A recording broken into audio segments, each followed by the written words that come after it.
Hello बच्चों, चलिए प्रश्न पढ़ते हैं। निम्नलिखित समीकरणों को लंब रूप में रूपांतरित कीजिए। उनकी मूल बिंदु से लंबिक दूरियां और लंब तथा धन x के बीच का कोण ज्ञात कीजिए। समीकरण है x माइनस वर्गमूल 3y प्लस 8 बराबर 0।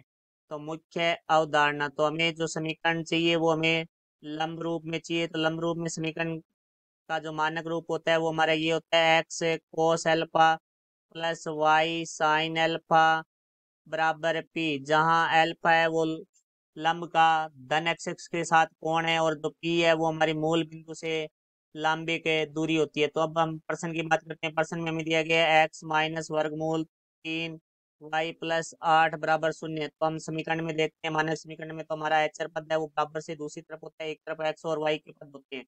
तो ये प्लस का 8 हम दूसरी तरफ लेके जाएंगे बराबर से, तो हमें प्राप्त होगा एक्स माइनस वर्गमूल 3y बराबर -8। क्योंकि ये पी है वो एक दूरी है, तो दूरी कभी ऋणात्मक नहीं होती, तो हम इधर से माइनस को विनिष्ट लेंगे तो एक्स माइनस का हो जाएगा प्लस वर्गमूल 3y बराबर आ जाएगा हमारे पास -8।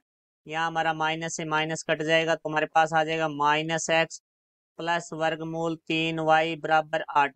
अब हमें इस समीकरण को लंब रूप में बदलना है, तो हमें x और y के गुणांकों का वर्ग करके उनके जोड़ने के बाद उनका जो वर्गमूल है उससे हमें भाग देना होगा। तो यहाँ देखो x का गुणांक है वो -1 है, y का गुणांक है वो 3 है। तो हम लिखेंगे यहाँ -1 की घात 2 प्लस वर्गमूल 3 की घात 2 बराबर आ जाएगा हमारे पास 1 + 3, जो कि वर्गमूल 4 होगा। वर्गमूल 4 का मान होता है 2। तो हम क्या करें, 2 से भाग देने पर, तो हम इस समीकरण में 2 से भाग देंगे।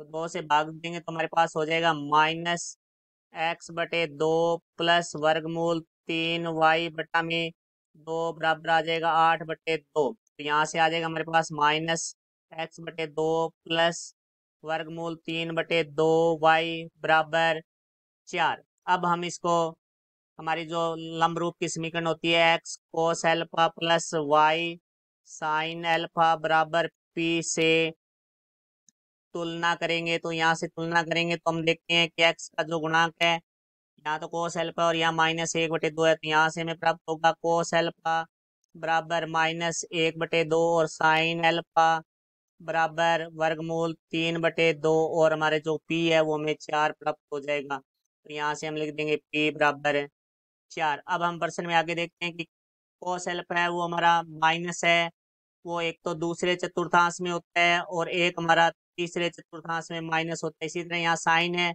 वो हमारा प्लस है, वो एक तो पहले चतुर्थांश में होता है और एक दूसरे चतुर्थांश में होता है। तो हमारे दोनों में जो विनिष्ट चतुर्थांश है वो द्वितीय है, तो हमारा जो अल्फा का मान है वो द्वितीय चतुर्थांश में होगा।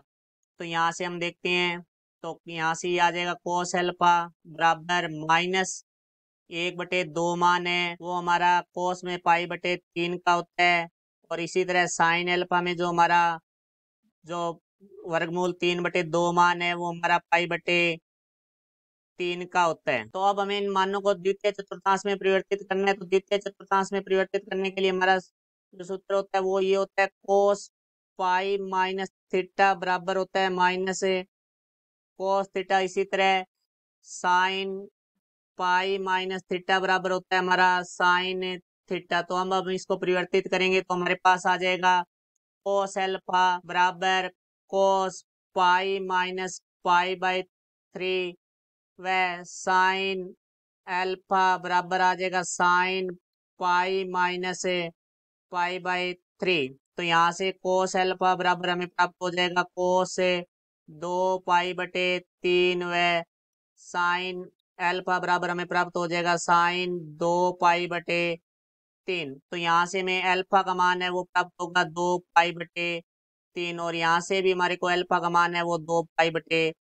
प्राप्त होगा। तो हमारा जो एल्फा है वो होगा 2π/3। तो हमारी जो समीकरण है लंब रूप में वो होगी x कोस 2π/3 प्लस y साइन 2π/3 बराबर हमारे पास जो p का मान है वो आया था 4, तो बराबर आ जाएगा 4। ये हमारे समीकरण का लंब रूप है। और अब हमें प्रश्न में पूछा गया है बीच का कोण। तो जो हमारा कोण है वो एल्फा है जो कि हमारे पास है 2π/3, तो हमारा कोण है वो 2π/3 3 हो जाएगा। इसके अलावा पूछा गया है लंबिक दूरी पी होती है जो कि हमारे पास आई है 4, तो हमारी लंबिक दूरी हो जाएगी 4। ये हमारे प्रश्न का उत्तर हुआ। आशा करता हूँ समझ आया होगा। धन्यवाद।